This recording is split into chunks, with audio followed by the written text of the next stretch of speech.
all new apartment. There's a returning visitor in the corner. The tree that is slowly dying. My fifth tree to live and die under my care. I told you I was 74% evil. Hey, it's Soman, and welcome to a special Y'all Fest Masterclass edition of Evernever TV. In a little bit, you're gonna watch me and Victoria talk about Red School and the making of Red School and our friendship and all the things that have gone into this amazing collaboration between the universes of Red Queen and the School for Good and Evil. But I just wanted to come on really quick and tell you some other things that are happening. Red School has been shipped 100%, so you should be getting it soon, depending on where you live in the world. So look out for your special Red School editions coming to you, part 1 and part 2. They are officially sold out on the website at redschool.com. We have no more to offer, digital or print. But if you didn't get your copy digitally, there might be a special promotion coming for Christmas. So stay tuned. For those of you who ordered the Black Swan Gold edition, we will be scheduling meet and greets in the next week or two. And those meet and greets will continue all the way until January and February. I am busy working. I just finished my book for 2022. I have one that's coming out next year in 2021 that you're going to be finding out in January. We're going to reveal the cover and tell you all about it. I am busy helping along with the movie that's supposed to start shooting in March and April. And that's about it. Wherever you are, I hope you stay safe and healthy and have a wonderful Thanksgiving, whether or not you're able to join with your family. I wish you all a happy holiday and lots of good food. And I can't wait to see you on the other side in December. I'm going to turn it over to our masterclass with me and Victoria, and you'll get a little bit of what we talked about at Y'all Fest. Welcome to Y'all Rights and our special masterclass with the amazing Victoria Aveyard. And the amazing Soman Chainani. We're super lucky because we didn't just get paired randomly. We actually like each other. We just came off working on a collab just for the fans called Red School that we had the best time with. So Victoria, tell us a little bit about what we're talking about today. So something Soman and I also share is we both have a background in film. We both studied that in college. And one thing you learn when you're learning to write for the screen is you have to be so aware of your audience. And that's something Soman and I both carried with us into publishing, and particularly writing for middle grade and young adult, is being aware of our audiences. And that kind of bloomed into us knowing our readers want more from us. Our readers also have a lot of crossover.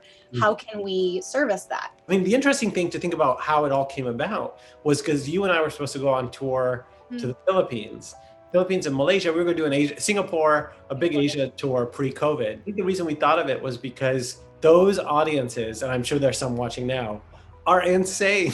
They are the most the overseas audiences that we have, and they're very similar. You know, the countries that are the ones that are very, very vocal and extremely passionate and always chiming in and always reminding you like, hey, we want more. We're so excited. That's it. So we have the exact same. Yes, we thought every time we sign someone's book in one of those countries when we're on tour, we're going to hand out a 6-page like little crossover color. And this idea came to us when we were in Brazil. So it was thinking about the Brazilian fans, knowing what crossover we had and were experiencing in the moment, and then knowing we were hopefully going to do an Asia tour.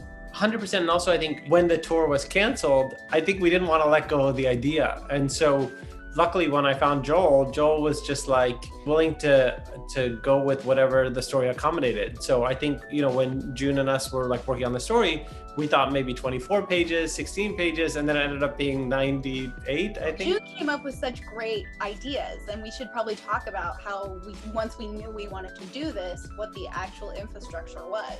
We're both working on stuff that we're on deadline and schedules for.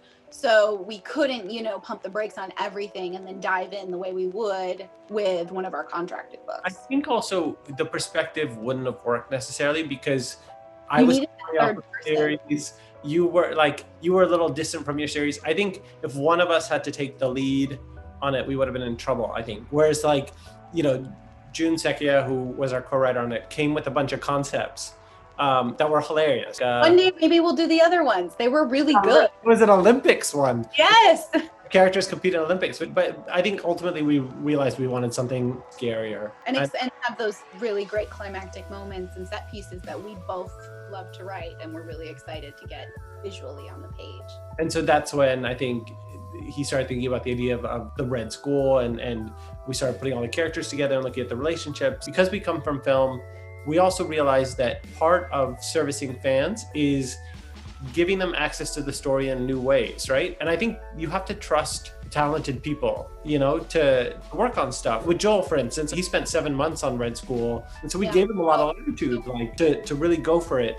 Joel was like, there has to be a shirtless wrestling contest between Tedros and Cal. And both you and I are like, okay. And so then we're seeing the frames and we're like like trying to create the body hair discussion. Those are some emails. In a lot of ways, we wanted to see like an authorized fan fiction.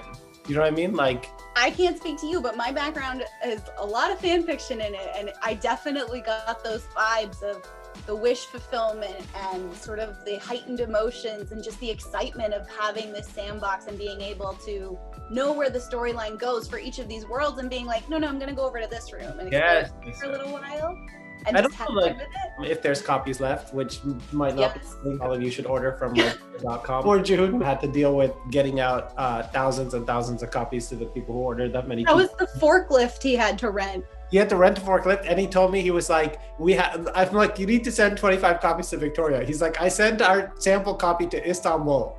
Oh my God. Oh God, this was so fun, and time always goes so fast. Thanks guys for joining us. All right, see you guys. Bye.